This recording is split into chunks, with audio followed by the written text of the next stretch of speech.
কাউন্টারের mode number কি? Counter সর্বাধিক যতগুলো সংখ্যা গুনতে পারে তাকে কাউন্টারের মোড নাম্বার বলে। সংখ্যা পদ্ধতি বলতে কি বোঝো? বিভিন্ন চিহ্ন প্রতীক ব্যবহার করে কোনো সংখ্যা লেখা বা প্রকাশ করার পদ্ধতিকে সংখ্যা পদ্ধতি বলে। মৌলিক লজিক গেট কি বা মৌলিক গেট কি? যে সকল লজিক গেটের মাধ্যমে বুলিয়ান অ্যালজেব্রার মৌলিক অপারেশনসমূহ বাস্তবায়ন করা হয় তাদেরকে মৌলিক লজিক গেট বলে। UTF-8 কি?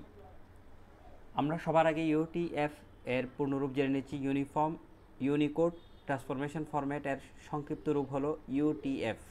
এটি ইংরেজি বর্ণকে এনকোড করার জন্য 8 বিট বিশিষ্ট একটি ইউনিকোড, তাই একে UTF-8 বলা হয়, কারণ এটি 8 বিটের কোড বা 1 বাইটের একটি ইউনিকোড। একের পরিপূরক কি? কোনো বাইনারি সংখ্যার 0 এর স্থলে 1 এবং 1 এর স্থলে 0 লিখে সংখ্যাটিকে উপস্থাপন করাকে ওই সংখ্যার একের পরিপূরক বলে। রিপল ডাউন কাউন্টার কি?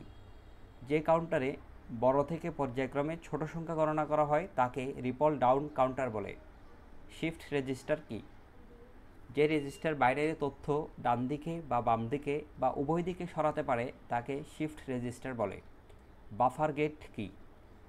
বাফার গেট হলো এমন একটি বিশেষ ধরনের লজিক গেট যাতে ইনপুট হিসেবে যা দেয়া হয় আউটপুটেও তাই পাওয়া যায়। এটি বর্তনীতে আউটপুটের প্রবাহ বৃদ্ধি করার জন্য ব্যবহৃত হয়। অর্ধযোগের বর্তনী কি? যে বাইনারি যোগের বর্তনী শুধুমাত্র 2টি বিট যোগ করে যোগফল এবং ক্যারি প্রদর্শন করে তাকে অর্ধযোগের বর্তনী বলে।